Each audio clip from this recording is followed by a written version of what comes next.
I wanted to welcome you today to our pre-camp preparation Zoom. We've begun to do once a month trainings online for the community. We do it on the first Tuesday of the month. So that's the context in which you're joining us. And I know we've got a lot of representatives from summer camps or around the greater New York area, but I was also glad to see representatives from some of our partner federations, at least from the signups. I know we've got representation from Washington, D.C., Palm Beach, San Francisco, Cleveland, Dayton, and Toledo, Metro West, Heart of New Jersey, as well as SCN. So welcome to all of you who are here today as well from those organizations. So let me just give you a little bit of the run of the show today, because we're going to cover a lot of ground and we've kind of broken it up into small components, so kind of easily digestible. We're going to get the perspective from the field from Pat Regan, our Regional Security Director for Greater Hudson Valley, which has a significant number of camps in his AOR, as well as Josh Yen, who is the head of security at the HKC Henry Kaufman Campgrounds, an organization of special concern to our federation, UJA.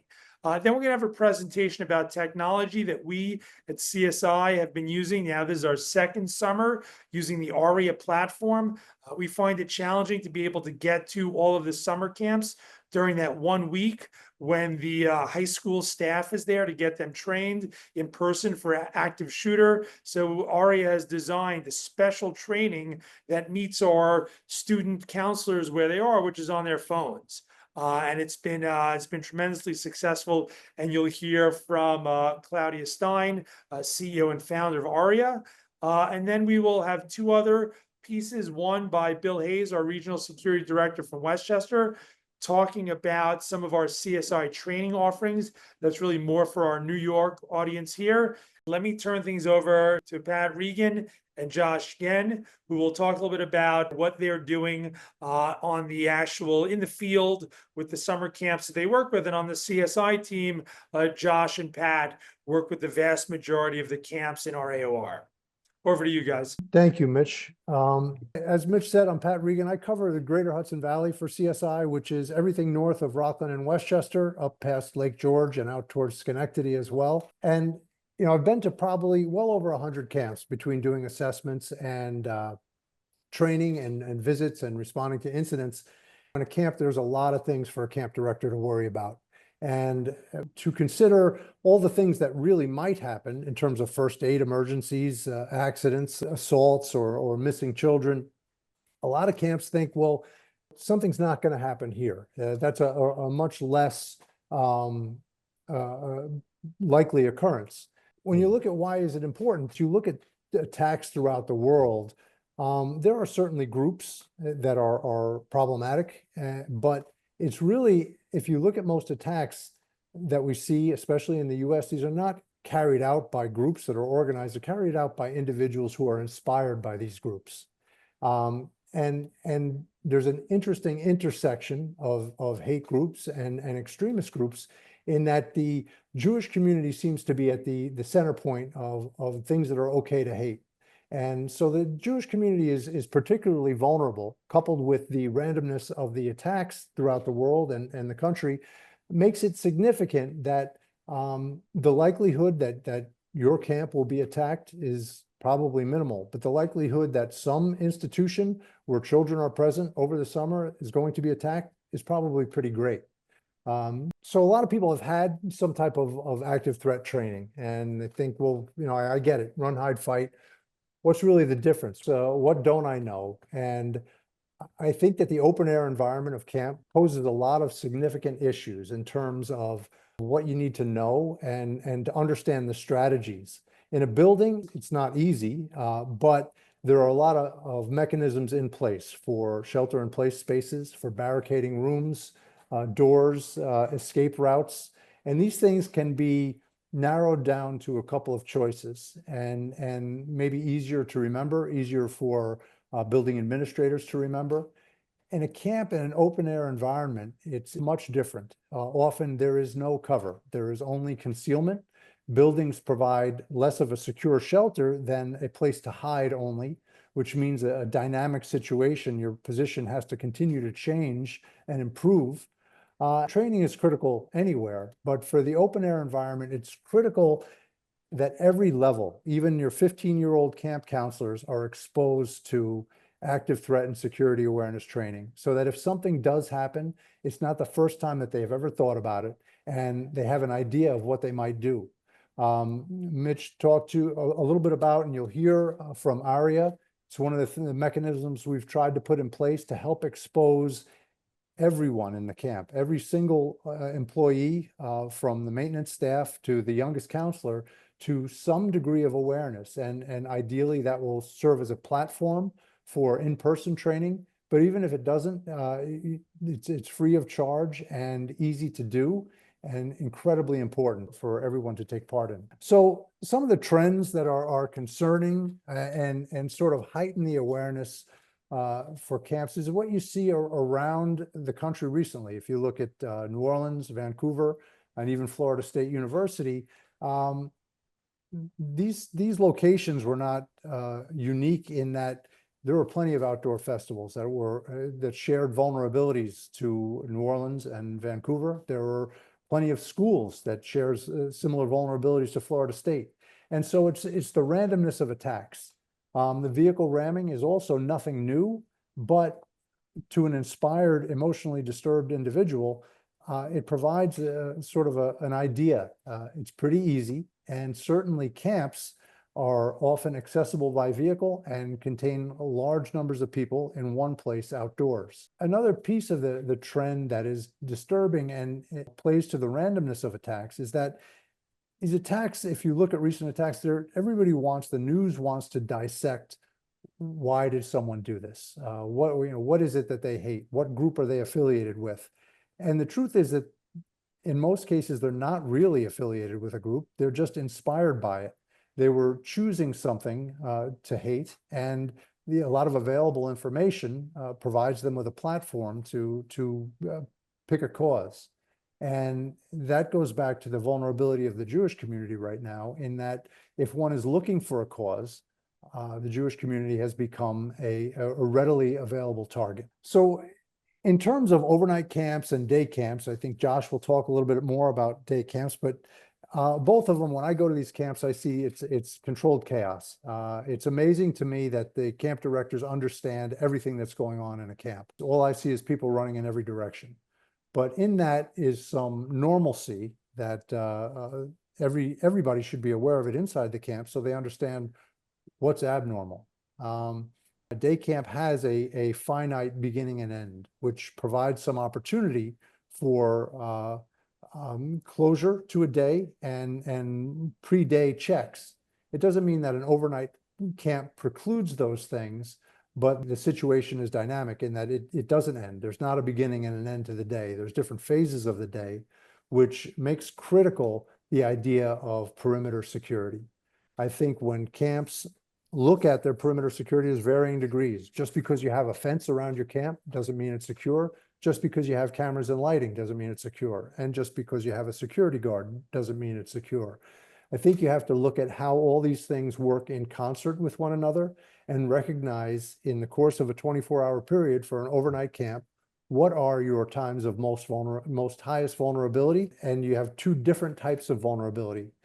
High times of vulnerability are when there are large people gathered outdoors, but now when there's no one watching at night, that's a different type of vulnerability. You have to prepare for each type. So when we think about what can you do, certainly in the short term, training is critical.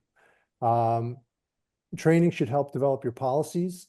I mentioned the ARIA training. You'll hear a little bit about it. I can't encourage you enough.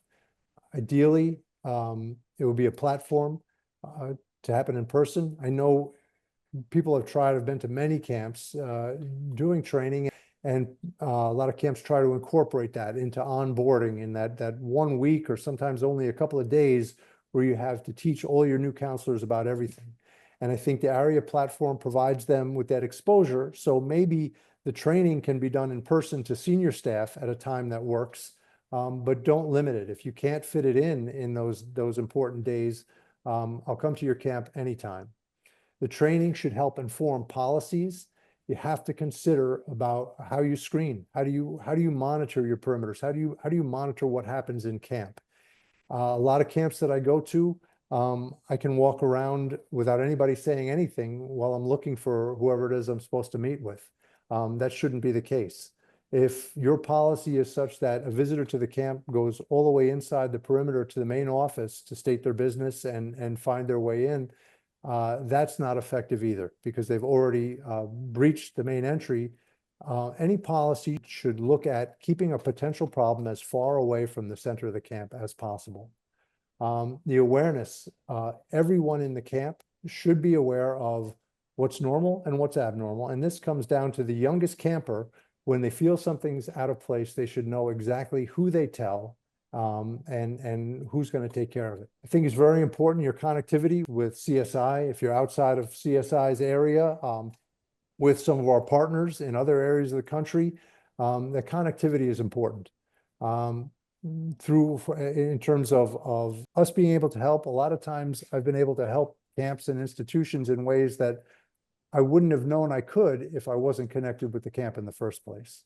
And I think that connectivity is important to reach out for your regional security director. The only problem we can't help with is one we don't know about. And so a lot of things that are seemingly unimportant, somebody driving by yelling something, a minor incident of vandalism, may be connected to something much bigger. And if we don't know about it, we can't help. In the long term, request a vulnerability assessment.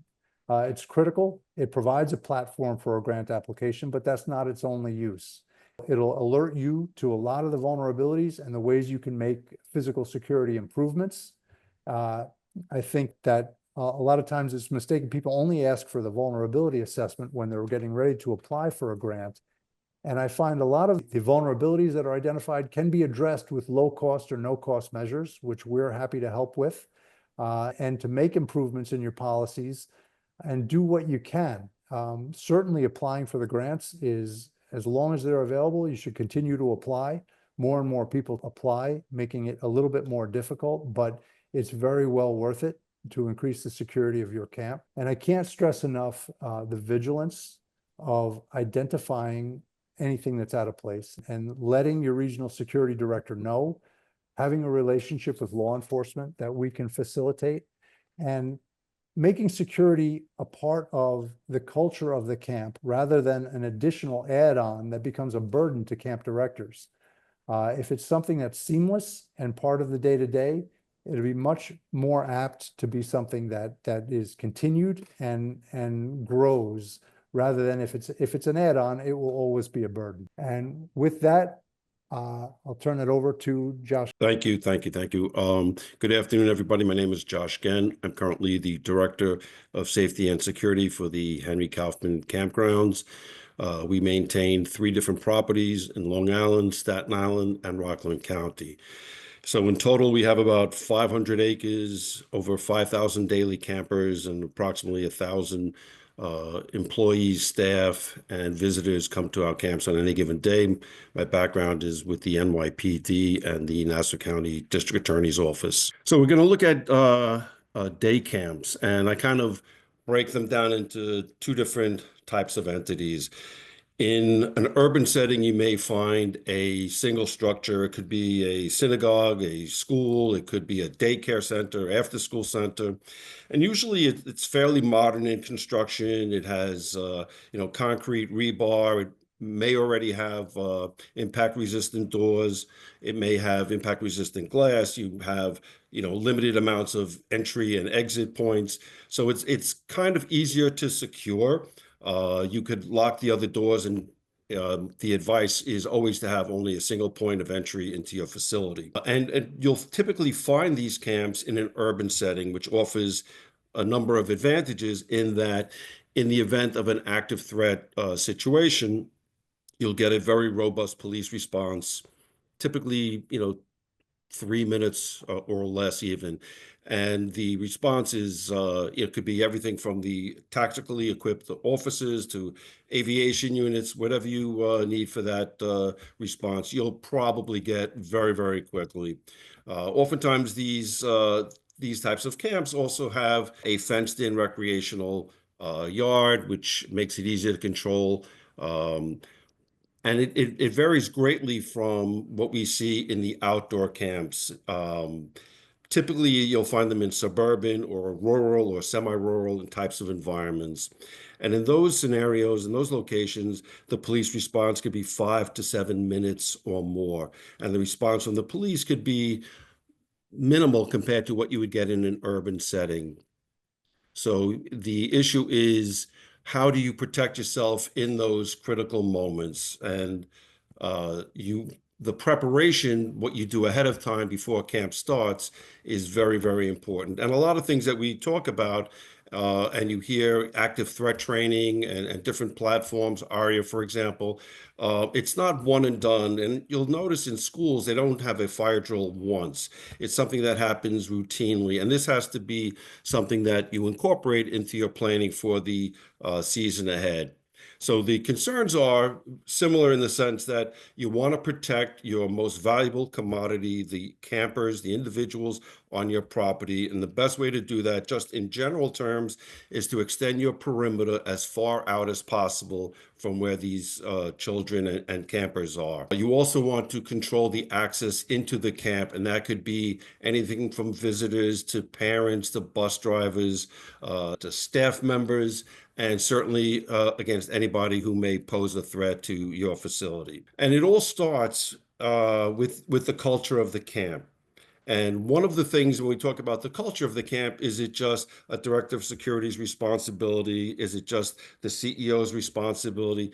Pat mentioned that everybody has an active role to play. And oftentimes the first indication of a bad event is seen by somebody who's not connected to the administration. It could be a camper, it could be a vendor, it could be a passerby, a neighbor who senses that something is out of sorts and sees an anomaly.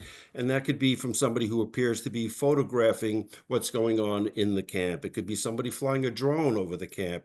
It could be somebody clocking and recording the number and times of arrival of buses. So the only way that this information gets passed on to the security side of the camp is if the people who come and go on a daily basis notice something, they say something, and that information is acted upon.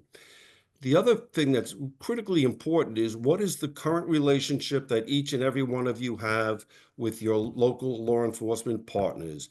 They should not be on your campgrounds or in your camp building for the first time only in the event of an emergency. It is too late at that point. They're responding to an urgent matter. They're under a lot of stress, and they have to decide in an instant what is right and what is wrong. Let them know where the if you have the shelter in place capacity in your building, where that might be. How do they communicate with your staff? How do they communicate with your security guards if you have them? Are they recognizable? Are they armed? These are all things that are critical and should not have that first discussion in a moment of a crisis.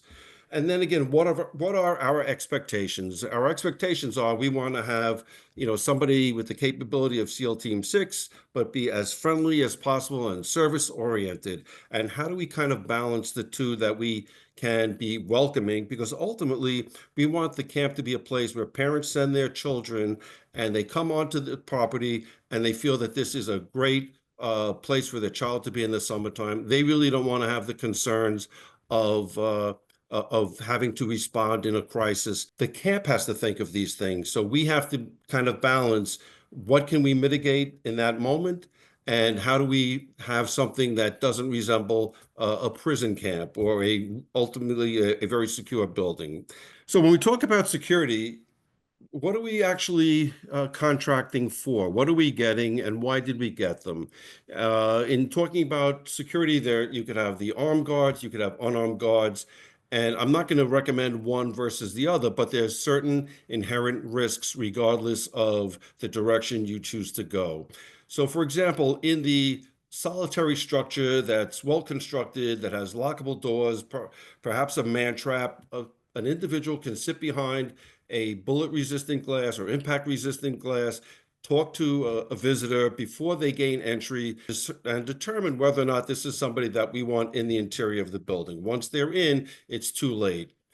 The downside of having an unarmed security person is that in the event of a confrontation with an armed individual, how would we expect them to react in that particular moment and have a successful outcome? And it's very, very unlikely that anybody should be exposed to that particular situation. Now, if we go to the armed guards, why do we have this particular armed guard company? What have they demonstrated to us that separates them from all the other companies, right? So they are hopefully well trained, and I'm not talking about just the use of retired police officers, because many of them are excellent, but if they've been retired for too long a period of time, have they had active threat training themselves? And if so, how recent? And what is their course of fire when they qualify for their weapons? You do not want somebody bringing a firearm onto your property unless we can demonstrate the fact that they are equipped above and beyond the minimal standards that a police department trains their people annually. And typically, law enforcement training in many cases is shooting 50 or 100 rounds at a stationary piece of paper without any stress. I don't know that that's sufficient to bring those types of guards onto your property, and you want to have them vetted with the company to ensure that they have the minimal standards, they've gone through active threat training themselves, that they have their HR 218 qualifications, which would enable a guard, an armed guard from New Jersey, to travel with his firearm into the state of New York, across state lines. We want to make sure that they are licensed, and we also want to consider what types of weapons they have and what type of holsters do they have, and is this weapon secure on that particular individual, and are we confident that they can safely, if they had to discharge their weapon, can they do so effectively? When we talk about contracts, why do we issue a contract to a particular company? Is it a friend of a friend? Is it because another camp or house of worship has hired them? What have we done? They're all going to come to you and they're all going to smile and shake your hand and be polite, but what separates them from everybody else? One of the suggestions is to have a fair and detailed RFP process so that you can compare all the different types of potential contractors that are out there. And you want to be confident that the company you chose is able to do and fulfill your expectations, namely to provide a safe environment. One of the things that we tend to look for is, has this company ever performed the level of service in a similar environment? So somebody who has guarded a warehouse may have been wonderful at the warehouse, but are they good in a camp setting with hundreds or perhaps even thousands of people interacting on the property each and every day? Very, very different type of work. So one of the first things that I would recommend is to create a security committee and then support it. And even one of the, a great general, for example, just doesn't issue a battle plan. He has it reviewed by his staff. So if one person is in charge of making a plan and then everybody else has to enact that plan, it's probably not going to work, and or prone to failure.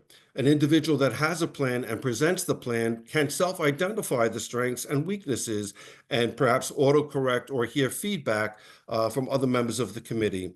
And in that committee should be people that have the actual working knowledge of the operations of the camp, the chief of staff of the camp, the chief of operations, because they will tell you that sounds great, but in the reality, the way the camp actually operates, either we have to change our operations or we have to change the security profile. So you need to have that conversation, and then you have to support it. And if the organization believes in security, they will ensure that that message filters from the top down. Everybody has to be a participant. You also have to be able to be very, very critical, self-critical, and determine where were we strong and where did we fail. And just because you were good in 2024 doesn't mean you can't do better in 2025. So the goal would be to say we were good, we did this well, but we are still vulnerable, and try to make those upgrades. And it could be in personnel, it could be in technology, but consider these things. And I mentioned it earlier, but invite law enforcement onto your property, let them get to know who you are, what your mission is, what you provide from both a recreational standpoint and what you provide as far as security. So what will the police encounter when they come onto your property? So there's a lot of resources that you should tap into, CSI being one of them. Your regional security director can come in and do threat assessments. We could do a cyber vulnerability assessment, which is also critical. You have a lot of information regarding your campers, their parents, organizations, and that should all be protected. Always undergo the active threat training. And even though you've done it once, it should be done again multiple times. Different things will become embedded in your culture. And then you could also tap into the government resources that are out there, whether it's through FEMA, the FBI, postal inspectors, all have a lot of stuff on their websites. The thing that I want you to remember is just because in New York State last year, we did not have an act of terror on one of the campgrounds, but is that because we were good? Or is it because we were lucky? And I prefer that we don't leave things to chance. So where we were good, let's see if we could do better. And this is not just a webinar, it's something to start a conversation. There's a lot of material out there. And the more you embrace the notion that we're not perfect, that we have some weaknesses, we could work together collaboratively to make it better in 2025 and in the years beyond. Thank you. Great. Thanks so much, Pat and Josh. I think those were really practical in the field feedback and observations. And certainly the idea of having law enforcement come and walk the locations is an important part of the equation. We've done at HKC facilities. And as you say, security is not something you solve. It's something you continually to work and improve. One of the ways that we've tried to improve our game in security has been partnering with Aria and Claudia Stein, the CEO and founder. It was really, we thought, an innovative technology that, as I mentioned before, solved the problem that we had. We couldn't get to all the camps during that key week when the staff is there and getting their training. So Aria had created a technology, not just for summer camps, but that was the application we were interested in first. To provide that training, a module that staff could do on their phone. And can't say enough about the team. They've innovated. We asked them to include information in the module about Utoya, the deadly attack on the summer camp in Norway. In some ways, worst case scenario that we're planning for. And Claudia and Jesse and the team have done that. So any camp in the CSI's catchment area, we will provide ARIA training for you and your staff free of charge. If you're one of the security directors here for one of the other regions outside of New York, we're glad to have you use the module that we developed. You'll just have to work it out with Aria. There's obviously a fee to use that. But with that, let me turn it to Claudia to walk you through what they're doing on camp security. Thank you very much, Mitch. I appreciate the opportunity to brief everybody on the ARIA platform and how it can be utilized for the summer camp season. ARIA, in short, is a platform designed specifically for the Jewish community, for Jewish communal organizations to use this training resource with their various audiences. And in the case with CSI, we work very well together to complement all the amazing work that you and your team are doing on the ground. And as some of your professionals have already mentioned, that the on-the-ground efforts are quite challenging to cover the full area. And so essentially we've designed a platform where there's training modules available to complement this on-the-ground experience where the learning can take place prior to camp or prior to an in-person session. What I'd like to show you here is a key component of the presentation, which relates directly to the audience here and obviously the subject matter of this presentation. It's all about how to prepare for summer camps. We've worked with CSI to deliver and develop this specialized, unique module. It's a 20-minute module. It covers preparedness prior to the camp, and it covers awareness and emergency procedures whilst on the camp. So we're dealing with methodology for preparedness before and preparedness during, and how to respond to an emergency if that were to occur. The content in the module and the way that it's delivered is completely relevant for the end user, or the learner as we refer to, the summer camp counselor, the camp director, any leadership that would like to take the module. It's designed for you in language that you understand, with methodology that is completely relevant and familiar to you. It's not a generic module. It's designed specifically for you, for the camp environment within New York State. We do that through principles, where the learners can walk away with key principles they understand how to apply to their own environments, and can make decisions for themselves. And we do it through storytelling. And all of this combined brings a sense of confidence. And this is really an important part of the learning journey.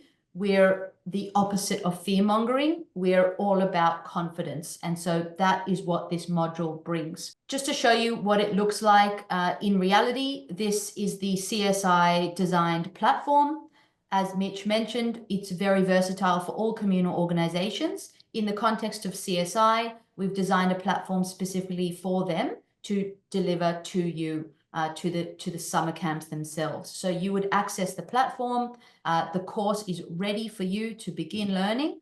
And we've already actually enrolled 70 plus learners since April. And that's across 15 or so organizations. And this will be open throughout the summer camp season for every camp to be able to access free of charge through CSI, which is a phenomenal supplementing training. Just to show you as well what else we have in our catalog, in our library, CSI have been very kind to give us the time to show you what else is available.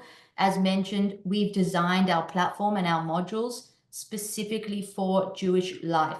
And that means Jewish community organizations of any kind, whether it's a day school or a summer camp or a JCC or a kosher store. Really everything matters and everything is applicable here. We've designed a full library of content that can be used as you see fit. So I'll just want to leave that with you, and you'll be able to access this information afterwards. And as you can see there, the summer camp active threat preparedness module has been supplied as well. To show you the impact of the learning, these are the two really important measures of success. We look at the capability, which is, have they retained the information? And we look at the confidence. How do they feel when they leave the session? And we have amazing figures we're so proud of. And you can see there on one side, the capability, 98% of people pass a knowledge check. What does that actually look like? Once a learner completes a module, they receive a short survey, which is actually designed to be a decision-making exercise. The learner answers a series of questions, and that means that they can apply the knowledge they've just learned in the module, and they have a 98% success rate on that front. On the confidence side of things, this is really talking to the spirit of Jewish community members. You know, it's quite a tough time that we're going through, and people's spirits are challenged right now. And the confidence is super important, that we feel good and strong and capable going about our Jewish way of life. And we measure that through the learning. We have 83% success rate in learners leaving the module feeling an increase in confidence. And this is a really key metric to be aware of. And this includes the group of summer camp learners from the previous year, from 2024. So we encourage that every camp accesses the resource from CSI and boost the confidence of the summer camp counselors this season.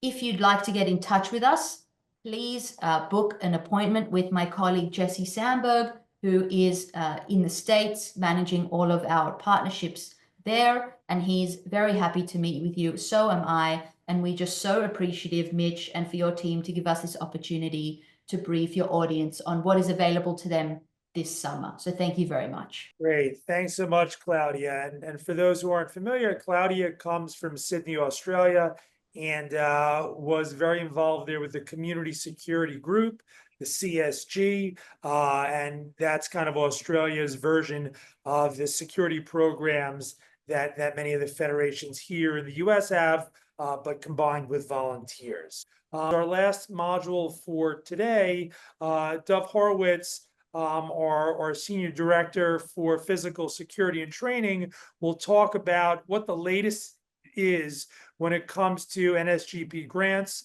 as that is a hot topic, and it seems like it's changing every moment. So with that, Dov, over to you. Good afternoon, everybody. Thank you for joining today. You know, as CSI is often a go-to resource for the grants, we decided that as part of this monthly series to always have a couple minutes. This is going to be very brief, but just to give the latest and greatest and update on these grants. So what's the truth? What's really going on? Most importantly, the message for today is that if you plan to apply for the next round, get started now.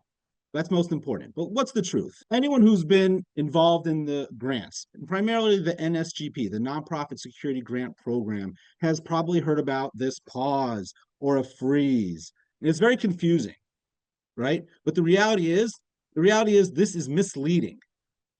The reality is this is not accurate. We have been in touch with our contacts at New York State Division of Homeland Security and Emergency Services. And if you have had a grant previously, if you are awarded a contract, and that means that you are a subrecipient of this funding, you will get the reimbursement if you follow the process.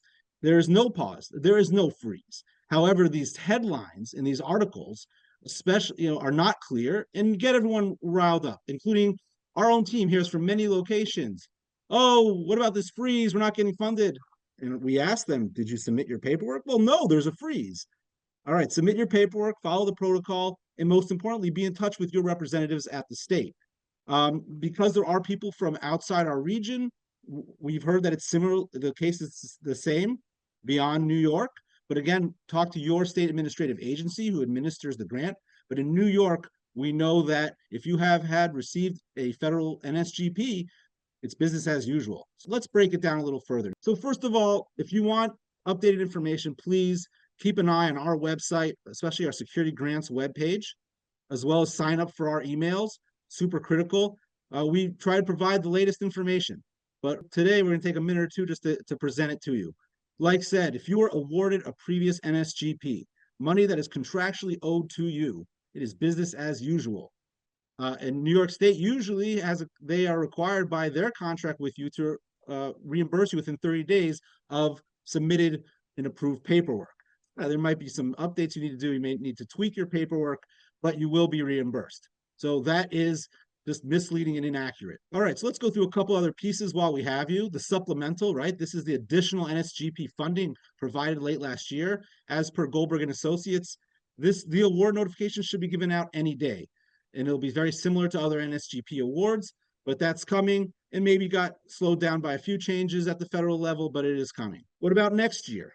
What about funding for another round of NSGP, meaning this year's round, 2025. So it's in congressional budget. It's coming through, and we expect it to open this month, maybe within a week or two.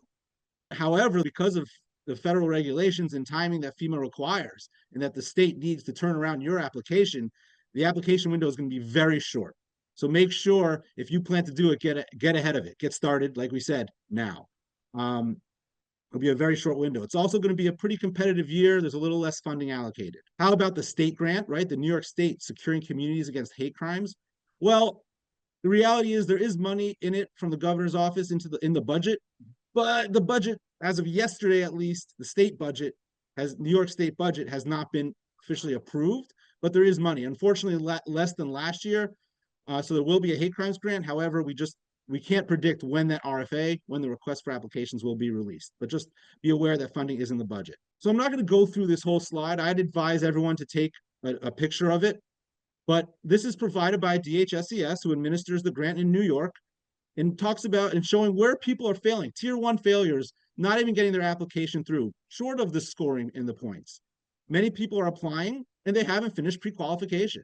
Many people are applying with an old IJ, or their addresses don't line up. So note these comments. This is public information on DHSES's website to ensure you do the right thing.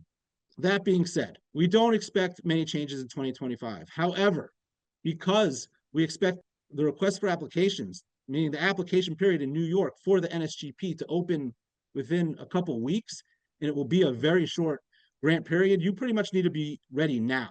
So what does that mean?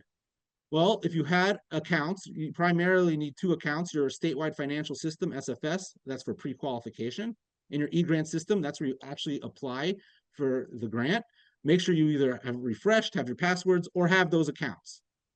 Pre-qualification primarily, this can take weeks just to get a pre-qualification account, and this is where I think some people mess up, is they think once they have an account, they're pre-registered. However, that only starts pre-registration process. Then you need to upload a lot of information. That's a New York requirement to make sure you're a legitimate organization that can handle these funds. Obviously, the requirement is to get an assessment. If you haven't done that yet, it might be a little tight. But that's a requirement for the grant, as well as points out your invulnerability so you can focus on what to improve, like our presenters earlier today mentioned. Make a checklist of everything you need to submit to make sure you don't miss anything. And a tip from us, if you want to really be ready ahead of the curve, the IJ, the actual application, will be similar to last year's. And just make sure, if you follow that format, to then make sure you put it into a 2025 IJ, as you saw on the previous slide. That was some of the mistakes. But our tips for last year's IJ still apply. With that, I actually want to turn it over to Bill Hayes from our team, who is going to just talk about a little bit of the trainings that our team provides into the New York locations. Thank you. Thanks, Dov. I want to try and get on our the CSI webpage, and that's really the portal to all of our training. Today's focus was on camp training, but there's more to it than just that. So I'm going to give us a little bit of a tour of the CSI website and talk about how to access some of our other training programs and what those programs consist of. So if you go to CSI-NY.org, you see it on our screen, you'll get to our landing page, and you'll see on the left-hand side of the page, there's a long green column there, a box, and right at the top of that column towards the top is a link to request any of our services, all of which we provide for free, including training. Through this link, you can request security assessments, which are the prerequisite for the grant programs that Dov was just talking about, and other services, including training. But before we go there, I just want to go a little bit deeper into training. We have a specific training page. If you go further down the green column, you'll see a link to our training page, and here is where we have our training programs described, including today's pre-camp security briefing. And once it's ready, we'll post the recording of that. Below that, you'll see that we have posted our previous Tuesday monthly training programs. This is the one from 4/1 of 25. And then further down that page, we give a brief description of the various other training programs that we offer, including active threat training, best practices for everyday security procedures, which I really recommend for facility staff and leadership. It really goes through opening, closing, and day-to-day operations, how to maintain a secure posture through all those different phases of operation, situational awareness and de-escalation, and of course, cybersecurity training. We have a dedicated cybersecurity program where our director and his staff will do cybersecurity assessments on your network, as well as cybersecurity training for your staff. So in order to access our training programs, and by the way, we are able to, the instructors, each of us in our various regions, we like to get intimately familiar with each facility, and each of us will work with you to make sure that we tailor each training program to the specific needs of your facility. So just to walk through how to request training again, go to the service requests link. You'll be directed to another page with a form. Please fill out this form completely, follow the directions, and at some point further down in the form, you'll be asked to select which type of training that you are asking for. And please, what we do have one issue. A lot of folks will come in and just click every single box. Please make sure that you understand that what you're asking for. If you need help, reach out to your regional security director, and we will help you out in terms of determining specifically what services you need to ask for, what training is most appropriate for your facility. Once that's done, you will submit the form, clicking submit, and at some point in the near future after that, you will receive a response from our administrative office requesting you to submit a certificate of insurance as well as a services agreement that will engage CSI with your facility, and then we can proceed with scheduling and delivering the training. So there's a lot we can do for you, especially going into the summer with the camp training, but let's not forget the grants programs that are coming on, and then year round we want to make sure that you're staying up to date and you are frequently on a regular basis having training and refresher training for your staff and even for your congregants as appropriate. Mitch, I'll hand it back over to you. Thanks a lot, Bill. Useful to help everyone understand how to navigate the website since all of the trainings are there. We'll extend for a minute or two. If people do have questions, put them in the chat and we can respond to them. This is going to be recorded. It's going to be on our website, as Bill just showed you exactly where it would be on the website. And while you're thinking of your questions, just to remind you, as I said, this is normally the first Tuesday of the month, but next month in June, the first Tuesday is Shavuos. We'll actually push it to the 10th. So that and the subject matter on the 10th, sorry, won't have it on the 3rd, it'll be on the 10th, will be the special event security with Ethan Ehrlich. So mark that on your calendar and let's see if we have any questions.